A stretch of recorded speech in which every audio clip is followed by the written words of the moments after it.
ফরজ গোসল না করে কাজকর্ম করলে সংসারে কোনো অমঙ্গল হবে কিনা? ফরজ গোসল না করে কাজকর্ম করলে সংসারে অমঙ্গল হবে কিনা? উত্তর হলো, এটার সাথে সংসারে মঙ্গল বা অমঙ্গল হওয়ার সম্পর্ক নাই। গোসল ফরজ হলে দেরি না করে তাড়াতাড়ি গোসল করে ফেলা উচিত। যদি আপনি গোসল ফরজ হয়েছে ধরুন রাত 12টা, আপনি ফজরের আগ পর্যন্ত তো আরো কয়েক ঘন্টা আছে, এখন করতে চাচ্ছেন না, ওকে, তাহলে আপনি ওযু করে শুয়ে পড়েন। বা অন্য কাজ করতে চাচ্ছেন, ফজরের পরে আপনার গোসল ফরজ হয়েছে, এখন জোহর তো আরো অনেক দেরি, পরবর্তী ওয়াক্তে নামাজের আগে তো অবশ্যই গোসল করতে হবে, কিন্তু আপনার হাতে 4-5 ঘন্টার সময় আছে, আপনি এখন চাচ্ছেন আস্তে ধীরে পরে গোসল করবেন, ওকে, জায়েজ আছে। আপনি গোসল করে ওযু করে নিয়ে অন্তত তারপরে ঘরের অন্যান্য কাজ করেন বা খেতে খামারে কাজ করেন, এটা উত্তম। যদি ওযু করা ছাড়াও আপনি করেন তাতে হারাম হবে না, কিন্তু সুন্নাত হবে ওযু করে নিয়ে যদি করতে পারেন ভালো হয়, জাস্ট ভালো হয়। না করলে কোনো বড় গুনাহ হবে ব্যাপারটা এরকম না।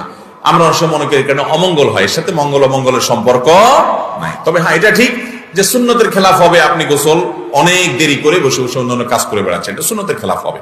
এবং সুন্নতের খেলাফ হলে যতটুকু অমঙ্গল হওয়া ততটুকু তো অমঙ্গল হবেই। তো অমঙ্গল বলতে আমরা যা বুঝি সেটা এখানে না।